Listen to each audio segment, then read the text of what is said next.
This channel does not promote any violence, harmful, or illegal activities. All content provided by this channel is meant for an educational and information purpose only.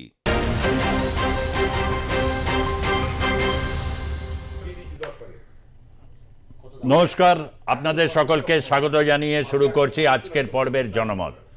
আমি সুজিত চট্টোপাধ্যায় রয়েছি আপনাদের সঙ্গে। আগামীকাল বাঙালির প্রিয় দোল উৎসব। চারিদিকে হবে উৎসবের একটা অন্য মেজাজ। সেই মেজাজটা হচ্ছে চিরচরিত, একে অপরকে রঙে রাঙিয়ে দেবে। আবিরে প্রত্যেকে সম্ভাষিত করবে। এবং এই যে এই দোল বাঙালির কাছে অত্যন্ত আবেগের, ভালোবাসার জায়গা। অনেকেই বলেন প্রেম ভালোবাসাহীন এই পৃথিবী, চারিদিকে যুদ্ধ, সন্ত্রাস, পারস্পরিক এমন হানাহানি, রাজনীতি একেবারে আষ্টেপৃষ্ঠে বেঁধে ফেলছে। মানে এক ধর্ম আরেক ধর্মকে কোণঠাসা করতে করতে কোথায় নিয়ে যাবে, এটা নিয়ে বিতর্ক এই মুহূর্তে তুঙ্গে। কোনো ধর্ম নিয়ে কারোরই কোনো সমস্যা কিছু হবার কথা নয়, কিন্তু আমার ধর্মই শ্রেষ্ঠ, আমার হুজুর যেটা বলছে সেটাই শ্রেষ্ঠ, আমার গুরুদেব যে পথ যেতে দিয়ে বলছে সেটাই শ্রেষ্ঠ পথ, এই নিয়েই তো সংঘাত। আর কি আছে, খুব তলিয়ে দেখুন, এটাই। এই নিয়ে আমরা ধারাবাহিকভাবে করছি, কিন্তু আগামীকাল দোলের আগে আজকে সকালবেলা হলে আমরা জেনারেলি কী করি, প্রত্যেকেই যারা সাংবাদিকতা পেশায় আছি, খবরের আপডেট নিই। ঘুম থেকে উঠে কোনো কিছু করে খবরের আপডেট নিতে গিয়ে খবরের কাগজ বা বিভিন্ন ইউটিউব পোর্টাল, বিভিন্নভাবে আমরা আপডেট এইভাবেই আজকাল হয়ে যায়, এক্স হ্যান্ডেল থেকে হই। তাদের একটা খুব মর্মান্তিক ঘটনা দোল বা হোলির আগে দেখলাম। বাংলাদেশে কোট আনকোট একটা গ্যাং তৈরি হচ্ছে, কিশোর গ্যাং। এদের বয়স কত হবে? 14, 15, 16, 17। এরা দিকে দিকে কাউকে ছাড়ছে না। এই সাংঘাতিক পরিস্থিতি। মানে 4 বছরের বাচ্চা মেয়ে থেকে 7 বছর, 13 বছর, 14 বছর অন্তঃসত্ত্বা মহিলা, একেবারে নরক গুলজার। এবং একটি মেয়েকে ধর্ষণ করা হয়েছে, স্বাভাবিকভাবে সংখ্যালঘু হিন্দু, সবক শিখিয়েছে বা অনেক দিন ধরে ওর কুনজর এদের পেছনে ঘুরঘুর করেছে। তার বাবা গিয়ে একটি অভিযোগ দায়ের করেছে থানা, তার বাবাকে মেরে দিয়েছে। ভদ্রলোকের নাম সম্ভবত সন্তু দাস, তিনি নিহত হয়েছেন। এই ঘটনা দেখছি, তখন একটা স্বাভাবিকভাবে প্রশ্ন আসে যে হোলি দোল এদের মধ্যে কি কিঞ্চিত ভালোবাসা যায় না? সবটাই কি হিন্দুর উৎসব, মানে হিন্দুদেরই উৎসব? আজকে সময়ের সাথে সাথে যেতে যেতে আধুনিক গণতন্ত্র, বাংলাদেশে যারা বিপ্লবী তারা সেকেন্ড রিপাবলিকের কথা বলছে, যে সেখানে গণতন্ত্র প্রতিষ্ঠা হবে, সেকেন্ড রিপাবলিক তৈরি হবে। কিন্তু এসব কিছু এই জায়গাগুলো থেকে দাঁড়িয়ে একটা কথা মাঝে মধ্যেই মনে হয় যে সমস্ত কিছুই কিন্তু কখনো কখনো এক অন্ধকার নেমে আসে। এই অন্ধকারের মধ্যে হয়তো আলোটা থাকে, সেই আলোটার জন্যে মানুষ প্রাণপাত চেষ্টা করবে। জীবন বিপন্ন করছে, পরোয়া করছে না, এরকম একটা পরিস্থিতি তৈরি হয়েছে। কিন্তু রাজনৈতিক স্তরে যে প্রশ্নটা আসে সেটা হচ্ছে ডক্টর ইউনূসকে নিয়ে। সত্যি ডক্টর ইউনূসের ওনার বোধ গম্যি বা সমস্ত কিছু নিয়ে কোথাও একটা রয়েছে। উনি সাপেরও মুখে চুমু খান, আবার ব্যাঙের মুখেও চুমু খান। সামনাসামনি হলে বা বিভিন্ন হলে প্রশ্ন করতে হবে, আপনি না বাংলাদেশে পুজোর আগে সবার সাথে মিটিং করলেন, সেনাবাহিনী দিয়ে পুজো করালেন, খুব ভালো কথা, তখন তো ওই পরিস্থিতি ছিল। তারপর এই যে চিন্ময় কৃষ্ণ দাসকে গ্রেপ্তার হলো, তারপরে এই যে এদেরকে মারা হচ্ছে বিভিন্ন জায়গায়, সংখ্যালঘু থেকে শুরু করে আওয়ামী লীগ, আপনার কখনো মনে হয় না, এত প্রতিহিংসা পরায়ণ মন আপনাদের, যে কখনো মনে হয় না যে এর একটা মর্যাদা থাকা উচিত একটা রাষ্ট্রের? শেখ মুজিবুর রহমানের কথা বলছেন 7ই মার্চের ভাষণে, যিনি বলেন যে প্রধানমন্ত্রী হতে আমি চাই না, কিন্তু দেশবাসীর অধিকার, সে অধিকার কিন্তু যেন বজায় থাকে। এই ভাষণ আপনি দিতে পেরেছেন বা এই ধরনের কিছু করতে পেরেছেন? শুধু নোট থেকে নাম তুলে দাও, 32 ভেঙে দাও, বিভিন্ন জায়গা থেকে এই করে দাও সেই করে দাও। কাজটা কি করলেন? কি? মানুষ তো চিৎকার করছে। যাই হোক, এই সমস্ত বিষয়ের মধ্যে থেকে এই প্রশ্নগুলোর সমাধান আসবো। কেন এত হিংসা? কেন বাংলাদেশের 7% সংখ্যালঘুকে সহ্যই করতে পারছে না, আর ও কোণঠাসা করতে করতে কি 1 থেকে 2% নিয়ে আসবে, নাকি রাখতেই চাইছে না? তাহলে আগামী দিন কি পথে যাচ্ছি আমরা? এই প্রশ্ন খুব জরুরি প্রশ্ন। এবং তার সাথে সাথে এটাও বলবো যে ভেবেছিলাম আমরা বলতাম পাকিস্তান একটি ব্যর্থ রাষ্ট্র, এবং যা দেখা গেল যে যেভাবে আর কি বিদ্রোহী বালোচরা যেভাবে আর কি করছে, তা শুধু কি ধর্মের নিগড়ে? বালোচরাও তো হচ্ছে সুন্নি মুসলমান ধর্মে। তাহলে পাকিস্তানের সুন্নি মুসলমানদের সাথে তাদের তো লড়াই হবার কথা নয়, কিন্তু ভাষা বা প্রশ্ন এবং তার সাথে জাতিসত্তা বা হচ্ছে আমার জায়গার সম্পদের অধিকার আমার নেই, এই প্রশ্ন পাকিস্তানকে তো ব্যর্থ রাষ্ট্রের দিকেই ঠেলে দিল। বাংলাদেশও কি ব্যর্থ রাষ্ট্রই হবে? ডক্টর ইউনূসের হাতে যতদিন থাকবে আদত কি বাংলাদেশ তার রাষ্ট্র হিসাবে অস্তিত্ব থাকবে, না একটি ব্যর্থ রাষ্ট্রে পরিণত হতে চলেছে? এইসব প্রশ্নগুলোকে নিয়ে আমরা করব। তার আগে একটা খবর আপনাদেরকে দিয়ে দিই। তার কারণ হচ্ছে আগেই বলেছি, মানে এই হোলি বা এতে হয়ে যাবার পর তুলসী গাবার্ড আছে, আগেই এটা বলেছি আপনাদের কাছে, এবং তিনি কিন্তু সিনিয়র লেভেলে যত ভারতের গোয়েন্দা আধিকারিক রয়েছেন তার সাথে থাকবেন, মিটিং হবে, এবং পরবর্তী ক্ষেত্রে কি হবে তার আগে একটু জানিয়ে দিই। অনুপ্রবেশের চেষ্টা কিন্তু খুব প্রবলভাবে বেড়ে গেছে ডক্টর ইউনূসের আমলে। অনুপ্রবেশ একেবারেই পরিষ্কার, এবং গত 1 বছরে 2601 জন বাংলাদেশি অনুপ্রবেশকারী তারা আটক হয়েছে। 6 মাসে আটক 879 জন অনুপ্রবেশকারী, এবং বাংলাদেশ অনুপ্রবেশকারীর পরবর্তী সময় 1584।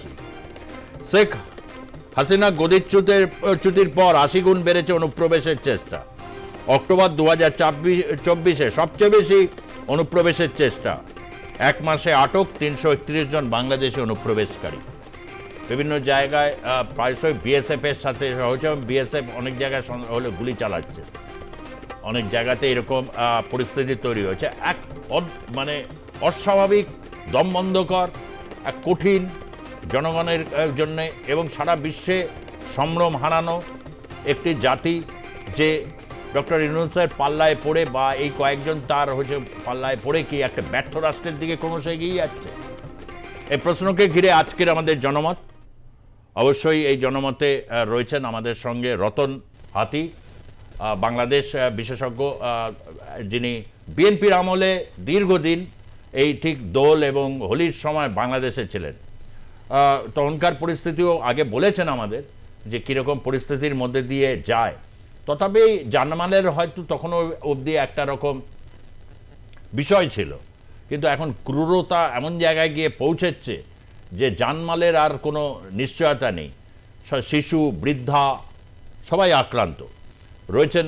সুচারু মিত্র, আর+ নিউজের সাংবাদিক, সুচারু বাংলাদেশ নিয়ে তার ভাষ্য আপনারা শোনেন।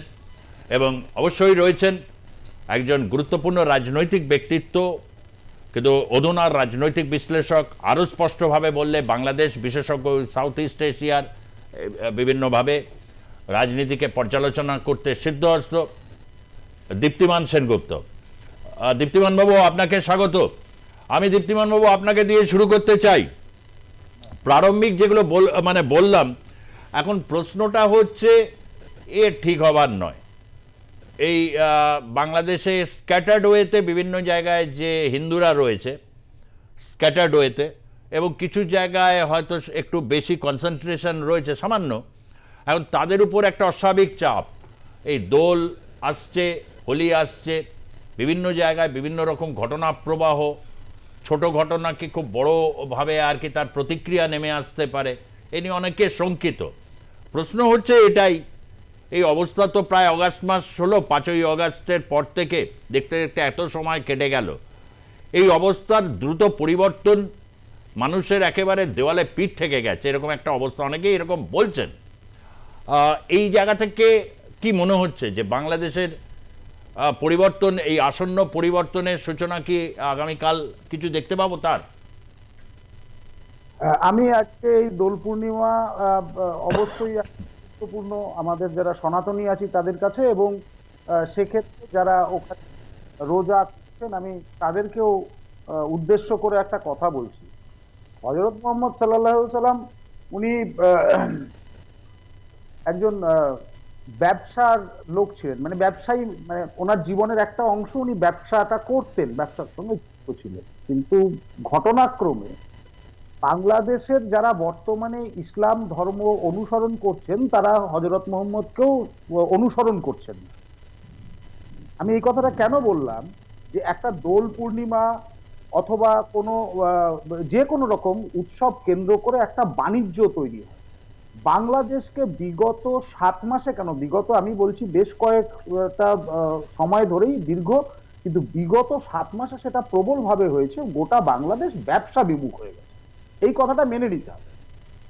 তারা ব্যবসাটা না করে ফ্যাক্টরি বন্ধ করা, লুট করা ইত্যাদি এইসব দিকে, এটা হচ্ছে পাকিস্তান, এটাকে আমি মানে কালচারের কথা বলছি, এটাকে আমি ইসলাম বলছিও না, আমি বলছি এটা হচ্ছে পাকিস্তানের কালচার।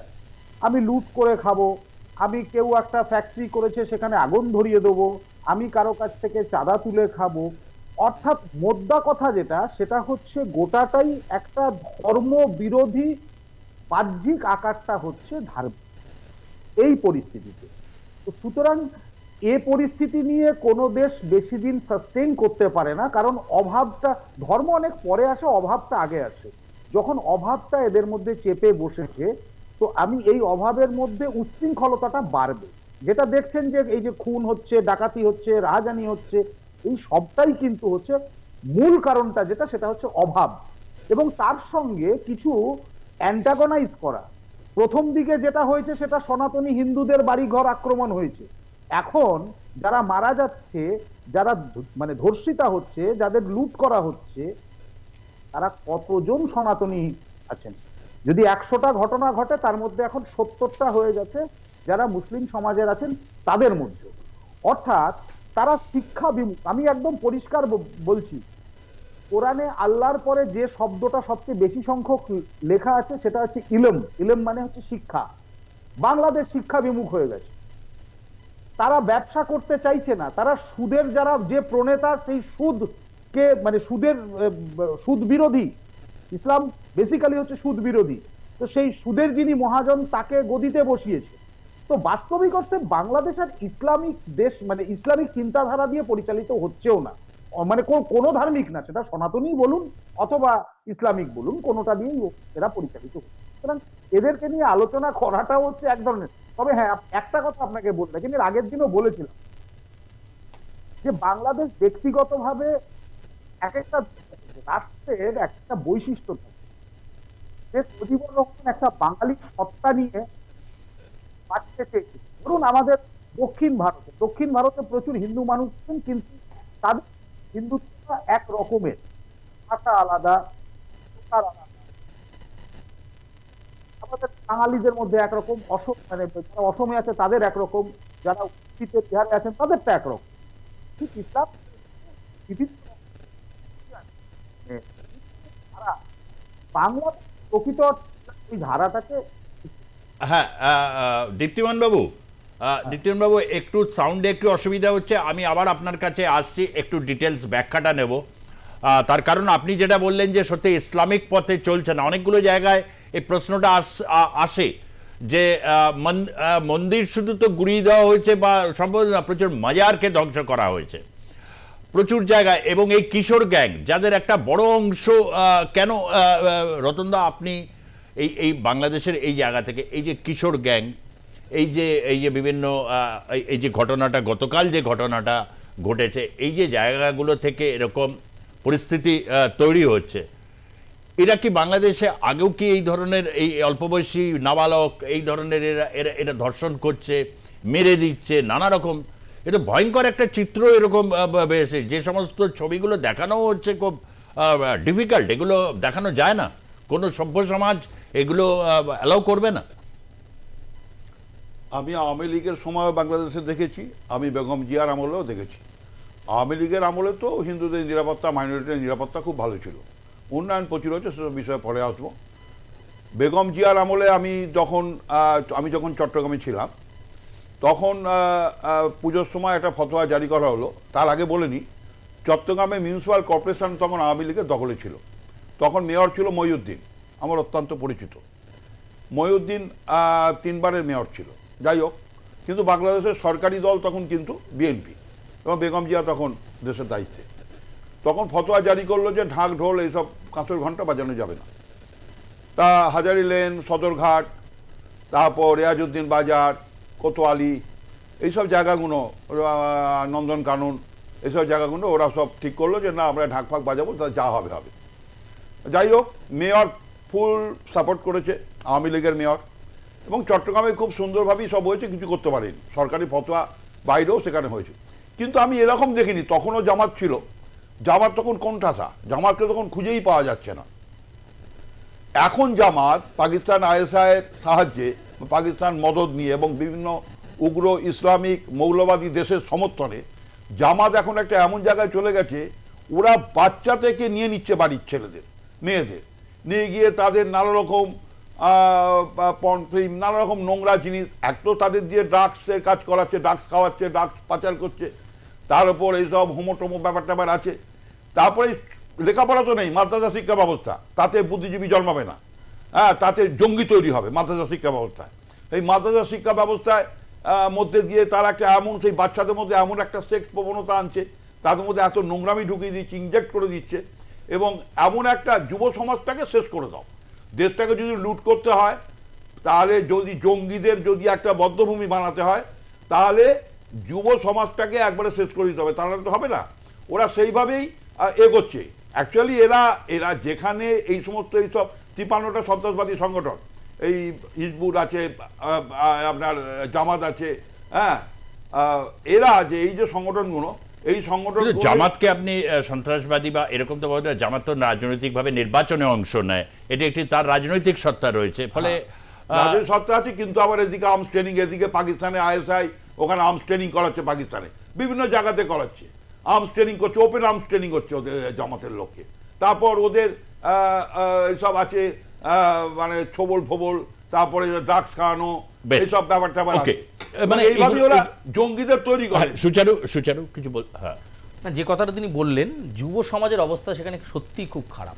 নয়তো হাসনাত আবদুল্লাহ বা তার মতো বৈষম্য বিরোধী ছাত্র আন্দোলনের নেতারা বলেন যে মুক্তিযুদ্ধের সময় পাকিস্তানের সাইড নেওয়া মানে দরকার ছিল, মানে এরা পড়াশোনা কি করছে তা সে বিষয়ে যথেষ্ট সন্দেহ আছে।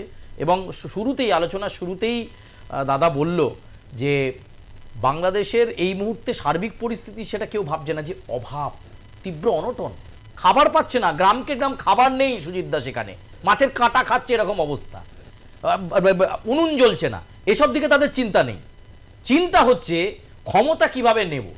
এবং আমি একেবারে দ্ব্যর্থহীন ভাষায় বলতে পারি যে এনসিপি নতুন দল তৈরি হয়েছে, এর পেছনে কিন্তু ডক্টর ইউনূস আছেন, এবং তার সঙ্গে যে কথা বারবার রতনদা বলল, 53টা সংগঠন, তার মধ্যে হিজবুল তাহিরি ডে 1 থেকে 5ই আগস্ট থেকে যখন থেকে আমরা বাংলাদেশ নিয়ে আলোচনা করছি, এই হিজবুল তাহিরির মতো সংগঠনও কিন্তু এর পেছনে রয়েছে। এবং এনসিপির কথাগুলো দেখুন, আওয়ামী লীগ নির্বাচনে অংশ নেবে না, আওয়ামী লীগ একটি পালিয়ে যাওয়া দল, তারা নির্বাচনে অংশ নেবে না, আওয়ামী লীগ ফিরে আসলেই গন্ডগোল হবে। এই যে মানে বারবার টন্টিং করা এবং শেখ হাসিনা এবং তার দলকে বারবার এটা করা, কোনো রাজনৈতিক শক্তি কোনো সভ্য দেশে নির্বাচনে অংশ নেবে কি নেবে না সেটা তো সে দেশের নির্বাচন কমিশন ঠিক করবে। ডক্টর ইউনূস যেখানে বিবিসিকে বলছে যে আমি ঠিক করব না, কমিশন ঠিক করবে যে আওয়ামী লীগ নির্বাচনে থাকবে কি থাকবে না। ফলে এই এনসিপির মতো দল, আরও জানি না কোন দল তৈরি হবে, এর মধ্যেও কিন্তু ওই সমস্ত বৈষম্য বিরোধী ছাত্র আন্দোলনের নেতারা যুক্ত হয়ে রয়েছেন, যারা 22 বছর 24 বছর 25 বছর বয়সে ভাবছে আমি বাংলাদেশের বিরাট কেটা বিরাট মন্ত্রী হব, একবারে বাংলাদেশ কাঁপিয়ে দেবো। ফলে যুব সমাজ কিন্তু শেষের দিকে চলে যাচ্ছে। আর যে কথা বলছিল যে সেক্সটর্শন থেকে শুরু করে বিভিন্ন জিনিস তাদের মধ্যে ঢুকিয়ে দেওয়া হচ্ছে, যাতে ওই সবেই তারা মুশগুল থাকুক, আসল দেশের যে সার্বিক উন্নয়ন সেই উন্নয়ন নেই। আমি এখানে থেকে দীপ্তিমান বাবু এইটাই প্রশ্ন, যে আমরা প্রায়শই এটা হতো যে পাকিস্তান একটি ব্যর্থ রাষ্ট্র, এবং আন্তর্জাতিক বিভিন্ন প্ল্যাটফর্মে বিভিন্ন সরকারের সময় যত কাশ্মীর বা বিভিন্ন প্রশ্নে গোটা বিশ্বের কাছে ভারতকে হেনস্থা করার জন্য পাকিস্তানের যে মরিয়া প্রয়াস, সেই মরিয়া প্রয়াস মানে হচ্ছে মানে এমনভাবে সেটা বলে না, একটা এক্সপ্লোশন একটা ইমপ্লোশন, নিজের ঘরের মধ্যে ইমপ্লোশন হয়ে গেছে এবং বারবারই হচ্ছে। এরকমভাবে একটা ব্যর্থ রাষ্ট্র বাংলাদেশ সম্পর্কে বলা হতো এটা স্ট্রাগল করছে, একটি ভালো রাষ্ট্র হবার চেষ্টা করছে। একইভাবে কি এরকম চলতে থাকলে বাংলাদেশও মানে খুব সাম্প্রতিক সময় একটি ব্যর্থ রাষ্ট্র হিসাবেই সারা দুনিয়ার যারা রাজনৈতিক বিশ্লেষক তাকে কি সেই তকমাই আগামী দিনে দিতে চলেছেন? বাংলাদেশ নাম থাকবে কিনা দেখুন যা অবস্থা। আমি একটা জিনিস বলি যে প্রত্যেকটা রাষ্ট্রের একটা আয় ইনকামের একটা ব্যবস্থা করতে হয়। বাংলাদেশের এর আগের দিনে যখন আলোচনা করেছিলাম তখন আয় ইনকামের ব্যবস্থাটা নিয়ে আলোচনা করেছিলাম। আমার এক পরিচিত মানে অর্থনীতিবিদ, আমি যে কোনো কারণেই হোক তার নাম উল্লেখ করতে চাইছি না, তিনি আমাকে একটা খুব মজার কথা বললেন যে বাংলাদেশের এই মুহূর্তে সবচেয়ে ডলার ইনকামের মানে যেটা সবচেয়ে সহজ উপায় সেটা হচ্ছে তারা বিভিন্ন সোশ্যাল মিডিয়াতে পোস্ট দিয়ে যে আয় হচ্ছে সেটা হচ্ছে তাদের ডলার ইনকামের রাস্তা। এবং তার থেকেও বড় কথা, যদি সোশ্যাল মিডিয়া দিয়ে এই পিনাকি ভট্টাচার্য, তারপরে ইলিয়াস, এদের মতো লোকেরা সোশ্যাল মিডিয়ার মধ্য দিয়ে একটা রাষ্ট্র চালাচ্ছে, এখান থেকে বোঝা যায় বাংলাদেশের পরিস্থিতিটা কোন জায়গায় দাঁড়িয়ে আছে। আপনি যদি ওখানে আমি ভারতবর্ষের কথা বলছি, সোশ্যাল মিডিয়া অফ করে দিলেও ভারতবর্ষটা চলবে, কিন্তু বাংলাদেশের এমন অবস্থা যে সোশ্যাল মিডিয়াটা যদি কোনো কারণে একদিন এর জন্য বন্ধ হয়ে যায় তাহলে বাংলাদেশ অচল হয়ে যাবে। এইটা হচ্ছে বাস্তবতা। এবার আসছি পাকিস্তানের প্রশ্ন। পাকিস্তানের প্রথম দিন থেকে আইডেন্টিটি ক্রাইসিস। আপনি যদি গোটা বিশ্বকে দেখেন, আজ থেকে মানে অন্ততপক্ষে 1000-1200 বছরের ইতিহাস দিয়ে যদি আপনি দেখেন, বলা হয় ইন্ডাস ভ্যালি সিভিলাইজেশন। তো ইন্ডাস একটা নদী, সিন্ধু নদ, সেই সিন্ধু নদের পাশের যে সভ্যতা সেটাই হচ্ছে ইন্ডাস ভ্যালি সিভিলাইজেশন। তো পাকিস্তানের কাছে সবচেয়ে বড় জ্যাকপট ছিল হচ্ছে এই যে সিন্ধু সভ্যতাটা, অর্থাৎ হরপ্পা, মহেঞ্জোদড়ো, এগুলো। ভারতবর্ষ তার ইতিহাসে যেগুলো আছে, ধরুন আমাদের ইতিহাসে সবচেয়ে প্রাচীন যে শহর বেনারস, সেটাও আছে। আবার আমরা আগ্রাতে যে তাজমহল পরবর্তীতে তৈরি হয়েছে সেটাও আছে। কিন্তু পাকিস্তান আর বাংলাদেশের ক্ষেত্রে যেটা সমস্যা হয়েছে, ওরা মাজার মানে ধ্বংস করতে করতে এরকম হয়ে গেছে, মূর্তি, প্রথমে মন্দির ধ্বংস করেছে, তারপরে মূর্তি ধ্বংস করেছে, বিল্ডিং ধ্বংস করেছে, এখন মাজারে শুরু হয়েছে। আমি বলতে বাধ্য হচ্ছি যে তারা মাজার পর্যন্ত গেছে। যদি কোনো কারণে ভারতবর্ষের মানে আগ্রাটা যদি হতো, মানে আগ্রাটা যদি আমাদের কোনো পাকিস্তান বা বাংলাদেশের মতো জায়গাতে হতো, তাহলে এতদিনে বলতো ওইটা মাজার, কারণ ওইখানে একজনের দেহ শায়িত আছে, ওইটা মাজার, ওইখানে যাওয়া যাবে না, ওইটা ভেঙে ফেলো। এই তো হচ্ছে এদের চিন্তাধারা। এদের কাছে আপনি যাই দেবেন এরা ধ্বংসাত্মক। আজকে পাকিস্তানের অবস্থাটা কি হয়েছে? পাকিস্তানে ধরুন, আমি একটা খুব ছোট্ট জিনিস দিয়ে বলছি, পাকিস্তান থেকে বাংলাদেশের আলাদা হলো কেন? খুব সহজ কথা, পাকিস্তান থেকে বাংলাদেশ আলাদা হলো কেন? প্রশ্নটা ছিল এথনিসিটির। বাঙালি এথনিসিটির সঙ্গে পাকিস্তানের ওই পাশের যে এথনিসিটি আছে তার সমস্যা। ঠিক আছে, এটা তো 53-54 বছর আগের ঘটনা। আসুন বালুচিস্তানের সঙ্গে আসুন, বালুচদের নিজস্ব একটা এথনিসিটি আছে। এই যে ঘটনাটা মানে ঘটছে, এখনো ঘটছে, এখনো পুরো এটা শেষ হয়নি, অনেক সৈনিক মারা গেছে, বালুচ নাগরিক মারা গেছে, যাই হোক সেটা প্রশ্ন পড়ে। কিন্তু গন্ডগোলের কারণটা কি? গন্ডগোলের কারণটা একটাই, সেটা হচ্ছে পাঞ্জাবের যারা আছে, পাঞ্জাব যে শাসনটা করছিল পাকিস্তানকে, সেই সময় শেখ মুজিবুর রহমানকে বাঙালি হিসেবে প্রধানমন্ত্রী হতে দেয়নি, ভুট্টোকে হতে দেয়নি, ইমরান খানকে হতে দেয়নি। অর্থাৎ ওদের মানসিকতাটাই হচ্ছে ডমিনেন্স অ্যান্ড ডিজাস্টার ডেস্ট্রয়, এই তিনটে জিনিস। নো ডেমোক্রেসি, এটা হচ্ছে বাস্তবতা। সেই জন্য ফেইল্ড কান্ট্রি। ট্রু। হ্যাঁ, একদম দীপ্তিমান্দার ঠিক জায়গাটাতে, ঠিক পয়েন্টটাতে হিট করেছে। এবং সেই সময় বাঙালি হিন্দু নারীদের ওপর কি ধরনের অত্যাচার হয়েছে, এবং সেই সময় ইন্ডিয়ান আর্মির ফরওয়ার্ড পোস্ট পৌঁছে গিয়েছিল আলহার স্টেশন, পাকিস্তানের একটা ডিপ পেনেট্রেট এরিয়া আলহার। পরে সেখান থেকে ব্যাককে চলে আসতে হয়, কারণ আপনি জানেন যে দুদেশের মধ্যে অনেক কাগজপত্রের ব্যাপার আছে, ডিফেন্সের অর্ডার হলে না হয়। সেই আলহার পর্যন্ত পৌঁছে গিয়েছিল ভারতীয় সেনাবাহিনী। ফলে আজকে বাংলাদেশ মানে পুরো বেইমানের মতো আচরণ করছে, এবং তারা ভুলে গেছে যে কি ধরনের আন্দোলন, এবং ভারতীয় সেনাবাহিনী তাদের প্রায় 3.5 থেকে 4.5 সেনাবাহিনীকে শহীদ হতে হয়েছিল, সেই সমস্ত ইতিহাস তারা ভুলে গেছে। বারে বারে ভারতকে অপমান, ভারত বিদ্বেষী কার্যকলাপ, ভারত যেন কিছুই করেনি, এবং ডক্টর ইউনূস জবে থেকে এই আসনে বসলেন তিনি এই কাজটা শুরু করে দিলেন, তিনি সামনে বসে থেকে এই কাজটা শুরু করে দিলেন। তিনি কিছু বলতে, দীপ্তিমান বাবু কিছু বলছেন? আমি আমি আমি একটা আপনাকে এখানে যেহেতু আলোচনাটা কিছুটা জিওপলিটিক্যাল বিষয় নিয়েও হচ্ছে, আমি একটা ছোট্ট উদাহরণ দিচ্ছি। সেটা হচ্ছে বাগডোগরা এয়ারপোর্ট থেকে বদেশ্বরী মন্দির, যেটা 51 পীঠের এক পীঠ বলা হয়, যেরকম কামাখ্যা একটা পীঠ সেরকম বদেশ্বরী মন্দিরও এক পীঠ। মন্দিরের দূরত্ব হচ্ছে 61 kilometre, only 61 kilometre. Tempeh entry হয় পঞ্চগড় শহর থেকে, যেটা শুধুমাত্র 16 কিলোমিটার। যদি সেইটাকে যদি প্রমোট করতো তাহলে সেখানে শুধুমাত্র পীঠ হিসাবে যত ধর্মপ্রাণ সনাতনী হিন্দু তারা যেতেন, তার রেভিনিউটা বাংলাদেশ জেনারেট করতে পারত। ঠিক আছে, এই ইসেদের কি বলে সনাতনীদের পয়সাটা লাগবে তো, কিন্তু ওদের ব্যাপারটা হচ্ছে ওরা সেগুলো মানে আত্মঘাতী বলে না, আত্মঘাতী একটা জাত একেবারে। এই বর্তমান যেটা চলছে এটা হচ্ছে আত্মঘাতী, এদের আর কিছু বলার নেই। সত্যি কিছু মানে মানে এই ধরনের ঘটনাগুলো দীপ্তিমান বলছেন যে বিভিন্ন রেফারেন্সের সত্যি কিছু বলার নেই, কিন্তু তারপরও বলার থাকে। তার কারণ এত এই যে ঘটনা বলার এই জায়গাটায় থাকতে পারে যে যখন হচ্ছে ছোট থেকে শুনেছি, যে যখন অবাধ্য হয়, যে যখন শোনা সমস্ত কিছু রুলস মানে না, আধুনিক রাষ্ট্র ব্যবস্থার যে সমস্ত নিয়ম কানুন আছে সেগুলো যখন মানতে চায় না, তখন হচ্ছে সবক শেখাতে হয়। সেই এই জায়গাটা এসছে, এবং তার আগে সেই জায়গাটা তারাই তৈরি করে দিয়েছে, এটা দুর্ভাগ্য। এবং সবচেয়ে বড় কথা যে ডক্টর ইউনূসের মতো লোক, তিনি দেখছেন কি পরিণতি হতে পারে তার সম্পর্কে বিলক্ষণ তার আইডিয়া আছে, এটুকু ব্যাপারে আমি নিশ্চিত। কিন্তু তিনি এগুলো দেখলেন, কোনো রকম কার্যকরী পদক্ষেপ নিলেন না। এইটা হ্যাঁ, আমি আমি আপনাকে এই জায়গাটাতে একটু টুকবো, আমি একটু টুকে নিয়ে বলছি, আমাকে একটু মানে ক্ষমা করবেন, আমি একটু টুকে নিয়ে বলছি। ডক্টর ইউনূস, ধরুন আপনি একজন অ্যাঙ্কার, এই চ্যানেলের অ্যাঙ্কার আছেন, তো সেই অ্যাঙ্কার আপনি যদি হঠাৎ করে কালকে কোনো কোম্পানির সিইও হয়ে যান, তো সেটা কি পসিবল? তো ডক্টর ইউনূস অর্থনীতিতে ডক্টরেট করেছে, ওনাকে শান্তিতে নোবেল দিলটাকে?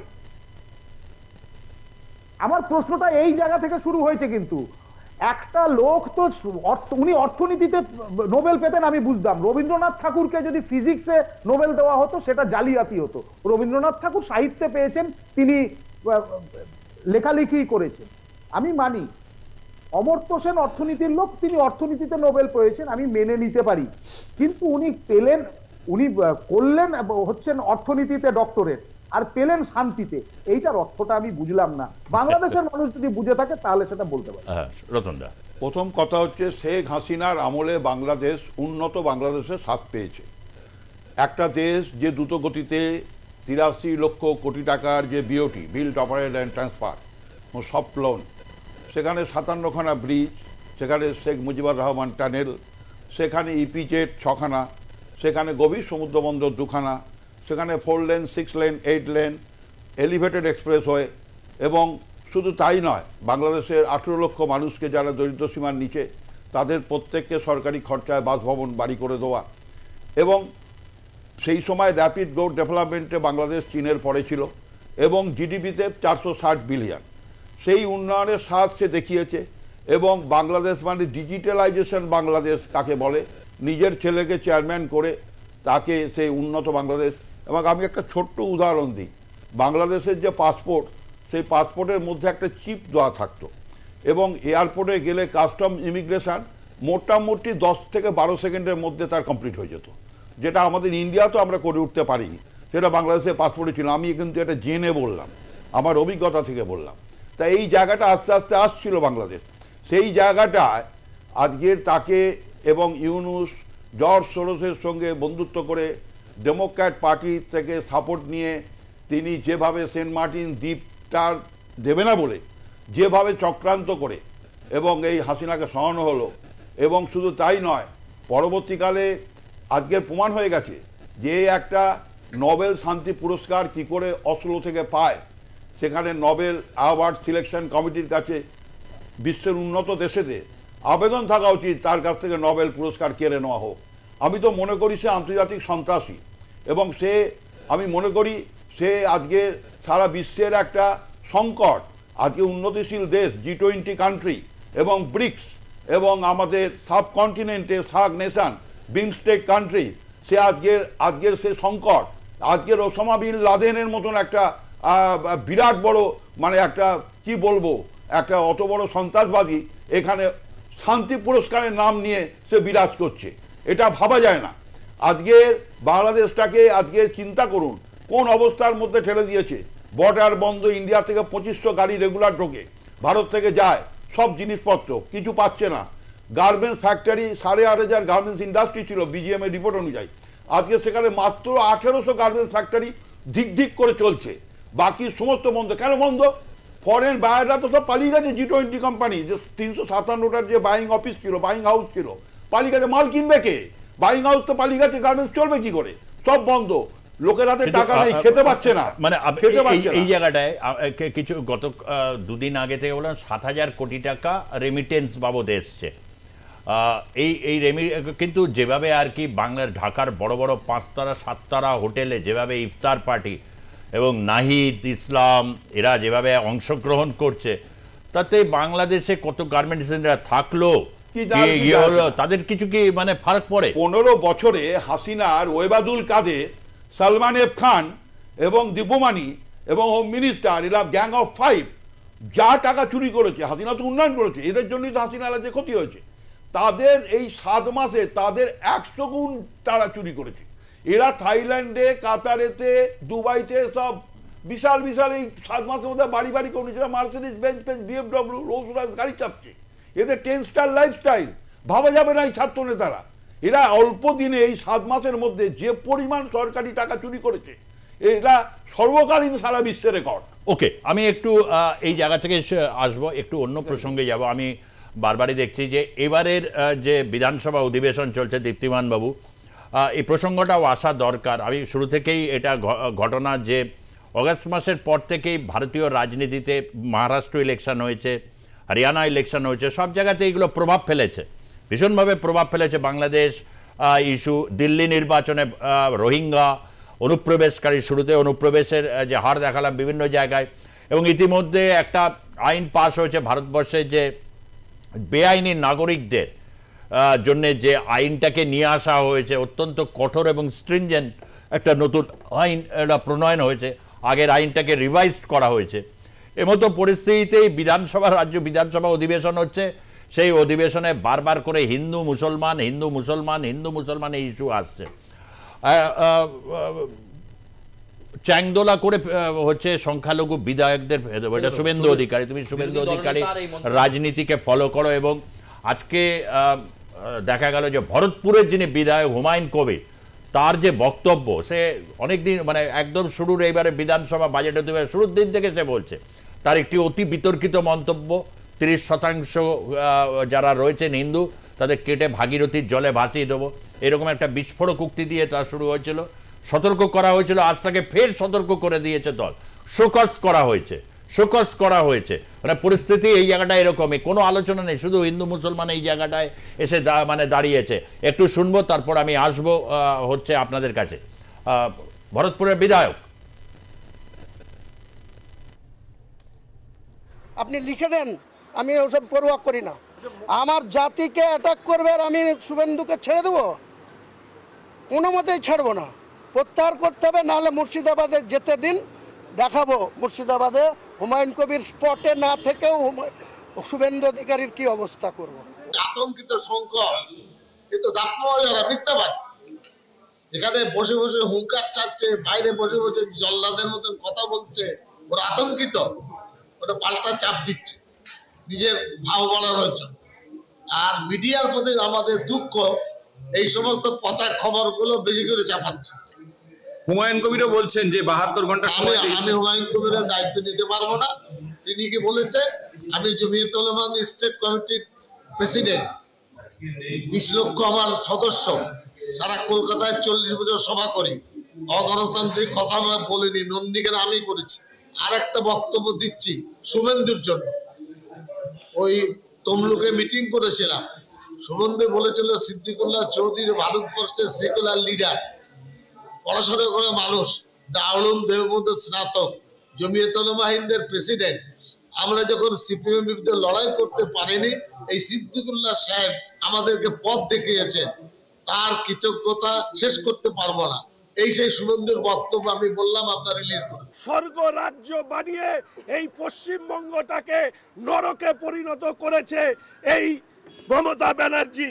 তাই আমি স্পিকার সাহেবের কাছে দৃষ্টি আকর্ষণ করতে চেয়েছি যে অবিলম্বে হুমায়ুন কবির, সিদ্দিকুল্লাহ চৌধুরীদের মতন বিধায়ক যারা বিধানসভায় আছেন তাদেরকে অবিলম্বে বিরোধী দলনেতাকে দেওয়া হুমকিকে প্রত্যাহার করতে হবে, নচেত বিধানসভার আইন অনুযায়ী তাদের বিরুদ্ধেও ব্যবস্থা নিতে হবে, এই আবেদন রেখেছি। সুচারু এই পরিস্থিতি, মানে এবারে বিধানসভা অধিবেশন শুধু এই প্রশ্নে মুর্শিদাবাদ জলসংখ্যা, যদিও এর প্রেক্ষাপট আমি কখনোই এটার সাথে বাংলাদেশ এগুলোকে মেশাচ্ছি না, কিন্তু একটা ঘটনা পরম্পরা থাকে। এখনকার রাজনীতিটা যে কোনো কারণেই হোক, এখন এই তীব্র একটা বাইনারি থেকে একদম ওপেন চ্যালেঞ্জ। এখন মেরুকরণ পলিটিক্স, আগামী 2024-এর নির্বাচনে যে ইস্যু হবে সেটা খুব পরিষ্কার, এবং বিরোধী দলনেতা কিন্তু সব মন্তব্য শুনছেন, তিনি তার মন্তব্য থেকে এক পাও পিছু আসছেন না। তিনি পরিষ্কার বলেছেন বিধানসভা তোলপাড় হচ্ছে। আপনি শুনলেন হুমায়ুন কবিরের কথা, শঙ্কর ঘোষ বিজেপির পরিষদীয় দলের মুখ্য সচেতক, তিনিও বললেন বটে, কিন্তু এই মুহূর্তে বিতর্কর একেবারে কেন্দ্রবিন্দুতে যে আমরা ক্ষমতায় এলে বা আমরা যদি এই জায়গাটা ধরে নিতে পারি তাহলে সমস্ত মুসলিম বিধায়কদের কিন্তু চ্যাংদোলা করে বাইরে ফেলে দেবো। ফলে উনি খুব ডায়ালেকটিভলি এবং খুব সিগনিফিকেন্টলি এটা বলতে চাইছেন। ইভেন নন্দীগ্রামের কথাও তিনি বলেছেন যে নন্দীগ্রামে তিনি কার ভোটে জিতেছেন, কাদের ভোটে জিতেছেন স্পেসিফাই করে দিয়েছেন। ফলে তিনি একেবারে কট্টর হিন্দুত্ববাদী যে স্ট্যান্ড পয়েন্ট সেটাকেই ধরে রাখতে চাইছেন। এবং অবশ্যই কালকে বসন্ত উৎসব রয়েছে, কলকাতাতেই তিনি রঙের উৎসব খেলবেন। আমরা নিশ্চয়ই সেই প্রশ্ন নিয়ে তার কাছে যাব, এবং এক্ষেত্রে তিনি তার মন্তব্যের পরিবর্তন করেন নাকি একই মন্তব্যে তিনি অবিচল থাকেন সেদিকে নজর রাখেন। দীপ্তিমান বাবু, আমি আসলে এই বক্তব্যগুলোকে একটু ভিন্ন দৃষ্টিতে দেখছি। এটা হচ্ছে পাকিস্তান, তারপরে তুর্কি, তারপরে আমাদের এই আরব আমিরশাহী, এই রাষ্ট্রগুলোর মধ্যে ইসলামিক উম্মার খলিফা কে হবে, তার মধ্যে কাতার আছে, কুয়েত আছে, খলিফা কে হবে, এই খলিফা নিয়ে এদের মধ্যে নিজস্ব একটা লড়াই আছে। তো সেখানে ববি হাকিম বলেছে মিনি পাকিস্তান হবে, তারপরে ববি হাকিম বলেছে যে মানে মুসলিম হয়ে না জন্মানোটা হচ্ছে দুর্ভাগ্যের কারণ। তো সেইখানে তো হুমায়ুন কবিরকেও কিছু বলতে হবে, সিদ্দিকুল্লাহকেও বলতে হবে। এরা নিজেদের মধ্যে কম্পিটিশন করছে, আর এই কম্পিটিশনটা স্বয়ং মমতা বন্দ্যোপাধ্যায় করাচ্ছে। তাতে মমতা বন্দ্যোপাধ্যায়ের দুটো লাভ। এক, এই তিনজনকে যদি লড়িয়ে দিতে পারে তাহলে তিনটা পক্ষই সঙ্গে থাকবে, কেউ খেপে বাইরে চলে যাবে না, নাম্বার ওয়ান। নাম্বার টু, যখন মমতা বন্দ্যোপাধ্যায় এই কথাটাই বলবে যে না আমি একে শোকজ করেছি, তখন সোকল কিছু ওই মানে আমি চিঙ্কু বাম বলি যাদের, এরা আবার সেটাতে খুব মানে খুশি হবে। সো কল্ড সেকুলার্স যারা আছে তারা খুশি হবে। এটা একটা ট্র্যাপ, একদম পরিষ্কার বলছি, দিস ইজ আ ট্র্যাপ। তো এখানে শুভেন্দু অধিকারীর যে বক্তব্য, that is very clean and clear, যে আমি যাদের হয়ে ভোটে জিতেছি, এবং হুমায়ুন কবিরও সেই দিক দিয়ে ক্লিয়ার। কিন্তু মধ্যপন্থা নিতে গিয়ে মমতা বন্দ্যোপাধ্যায় হয়তো এবার প্রতিবারই তো ওই পা মচকায় অথবা ঘাড়ে লাগে, হাতে লাগে। এখন এবার যে ইলেকশনের আগে কোথায় ব্যথা লাগবে এটা আমরা জানি না, তবে উনি আস্তে আস্তে। দীপ্তিমান বাবু, এটা একটা খুব বড় প্রশ্ন। যেরকম আপনি বললেন যে ইসলামিক দুনিয়ার খলিফা কে হবে, তার মধ্যে একটা লড়াই। এইখানে কে সংখ্যালঘু নেতা হবে, কে নেতা হবে, তার একটা বিবৃতির লড়াই। এখন এই জায়গা থেকে দাঁড়িয়ে মধ্যপন্থার পথ ছাড়া উপায়টাই বা কি হয়? অনেক ক্ষেত্রে তো মানে এই এক্সট্রিম বাইনারির মধ্যে মধ্যপন্থার পথ ছাড়া কি উপায়টা কোথায় থাকে? এটা তো একটা সংকট। আপনি যদি এটাকে সংকটের অ্যাঙ্গেলে দেখেন, মধ্যপন্থা ছাড়া কি হবে, আপনি কোন পক্ষটা তাহলে কিভাবে নেবেন? না না, কোনো পক্ষ নেওয়ার প্রশ্ন নেই, এইখানেই তো প্রশ্নটা। সেটা হচ্ছে সাংবিধানিক পদে থেকে এখানে বিমান বন্দ্যোপাধ্যায়ের একটা গুরুত্বপূর্ণ ভূমিকা ছিল, কিন্তু বিমান বন্দ্যোপাধ্যায় তার ভূমিকা পালন করতে স্পিকার হিসাবে, আমি বলছি পশ্চিমবঙ্গের একজন বাসিন্দা হিসাবে বলছি, একজন স্পিকারের যে ভূমিকাটা within the house and out of the house, এই যে মেম্বার্স যারা আছে এদের ক্ষেত্রে, বাট বিমান বন্দ্যোপাধ্যায়েরই বা কি করা আছে? আদৌ কি উনি স্পিকার? না, কারণ উনিও ওই ইউনুসের মতনই কেউ একজন বসানো। এক, দ্বিতীয়ত যেটা বলছি, আমি মনে করি ভেতরের যে কথাগুলো হুমায়ুন কবির পার করেছেন এটা একদিক দিয়ে ভালো হয়েছে, কারণ পশ্চিম বাংলার মানুষের সতর্ক হওয়ার প্রয়োজন আছে। বাংলাদেশের এই ঘটনা, হুমায়ুন কবিরের এই বক্তব্য, এটা দেখে যদি পশ্চিমবঙ্গের মানুষ সচেতন না হন তাহলে আমি বলছি পশ্চিম বাংলার মানুষের কাছে ভয়ঙ্কর মানে বিপদের দিন সামনে। ওকে, সচেতন পশ্চিম মানে সতর্ক হওয়ার প্রয়োজন কেন?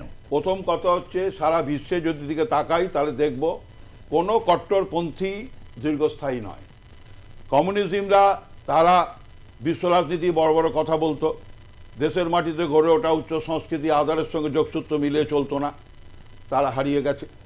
তেমনি আবার কোনো জাতি নিয়ে যদি একতরফাভাবে যদি ভারতবর্ষে এক জাতি এক প্রাণ একতা, দেশটার মধ্যে বহু বহু জাতি বহু ধর্ম বহুর মেলবন্ধন, সেখানে স্লোগান এক জাতি এক প্রাণ একতা, সেখানে এই রকমভাবে বাংলাদেশটাকে সামনে দেখেও আমাদের শিক্ষা উচিত আমাদের নিজেদের দেশে এই সমস্ত যেমন পার্টি সমর্থন করে না যেগুলো হুমায়ুন কবির বা যেগুলো এরা যা বলেছে, কারণ মমতা ব্যানার্জির রাজ্যে হিন্দু মুসলমান দাঙ্গা নেই, পশ্চিমবঙ্গে এখন শান্তি বিরাজ করছে, ভারতবর্ষের অন্যান্য রাজ্যেতে তো প্রচুর ঝামেলা চলছে, কিন্তু এখানে নেই, এখানে উন্নয়ন চলছে, 64টা জনমুখী প্রকল্প চলছে, এখানে হিন্দু এবং মুসলিম তাদের মধ্যে আন্তরিকতা রয়েছে, সুন্দরভাবে তারা চলছে।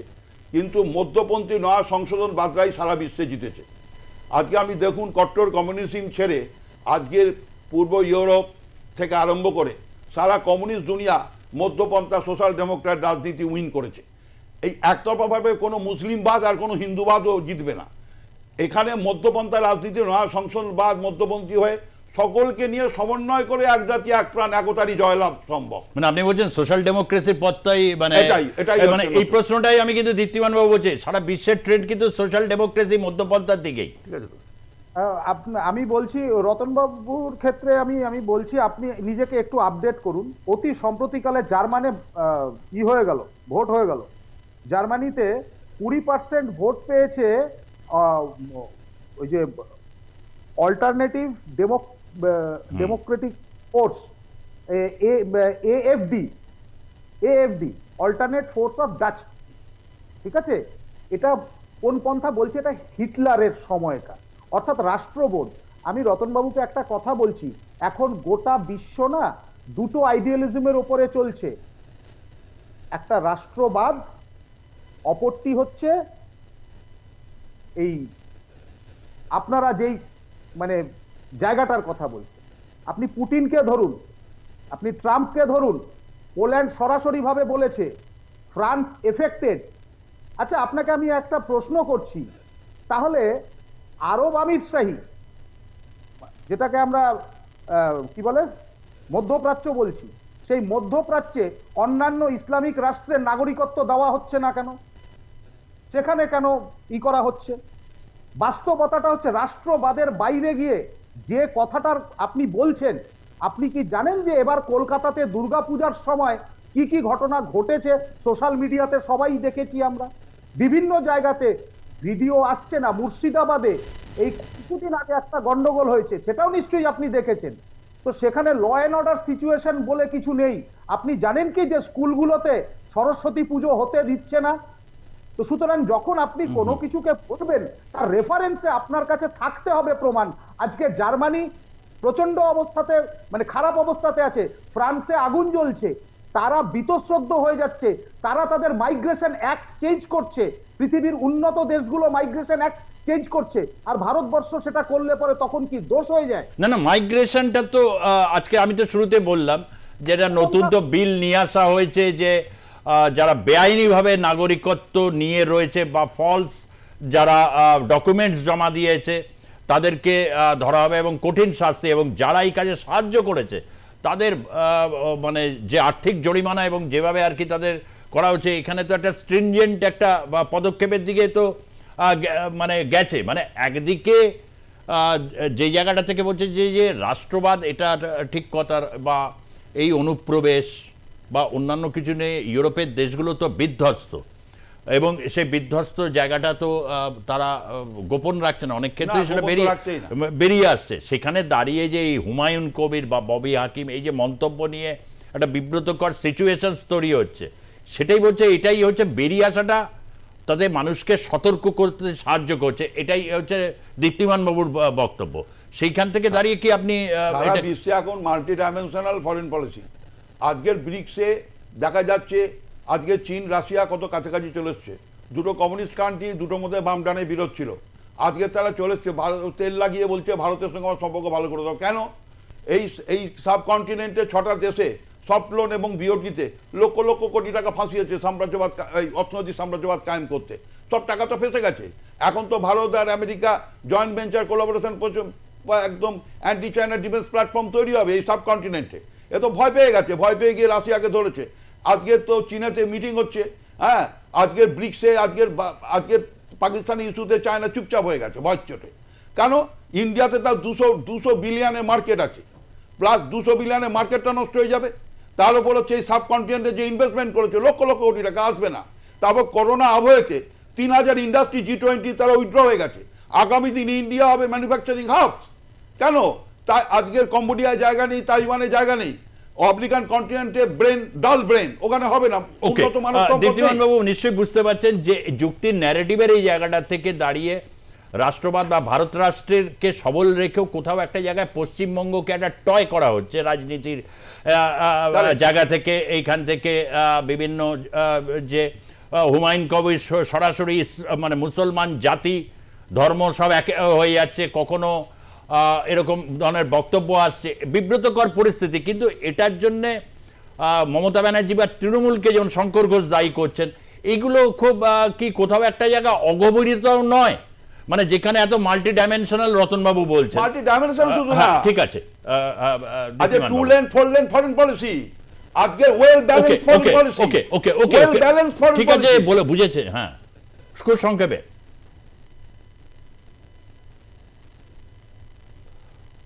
মনে হয় একটা সমস্যা হয়েছে। আজকের মতো সময় অবশ্য একেবারে শেষ, এবং আজকে জনমতে আমরা এই বিষয়টা থাকলাম। আবারও বলি, আগামীকাল দোল, পরের দিন হচ্ছে গোটা ভারতবর্ষে হোলি উৎসব।